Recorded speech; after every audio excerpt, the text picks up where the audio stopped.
राजधानी recording studio Kanchan Raj Hajipur Vaishali. खुश रहो दुआ दिल से दिल कितना नहीं कि हम कैसे जील रोज पीने के बुरा हाल बा बुरा हाल बा बुरा हाल बा सनम ना सहो कितना गो मर जाता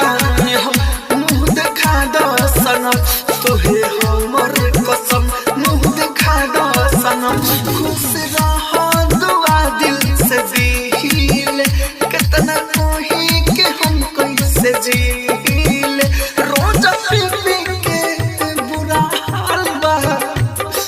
बुरा हाल बा बुरा हाल बा सनम ना सहाम इतना गो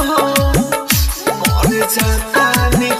मुँह दिखा दो सनम तुहे हमर कसम मुँह दिखा दो सनम। डीजे कंचन राज हाजीपुर वैशाली।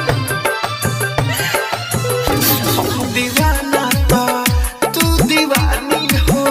खत्म हो खोता सब कहानी हो हम दीवाना तो तू दीवानी हो खत्म हो खोता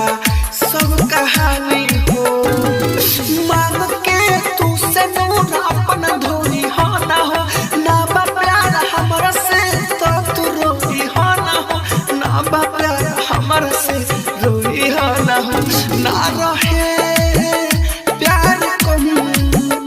मर जाता नहीं हम मुँह दिखा दो सनम तुहे हमर कसम मुँह दिखा दो सनम। डीजे कंचन राज हाजीपुर वैशाली। जियन राहुल के दूसरा कोइलू घायल रूम से झूठो प्यार कोइलू जियन राहुल के दूसरा कोइलू घायल रूम से झूठ प्यार कोइलू लागल ठेस अब सतेस दिलवा तू तब हो भगवान आन जान बन के सुतल बाहो भगवान आन जान बन के सुतल बाहो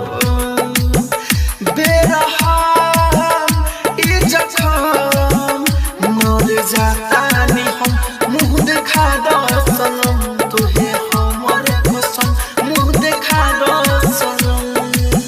राजधानी डिजिटल रिकॉर्डिंग स्टूडियो बेलवतिया।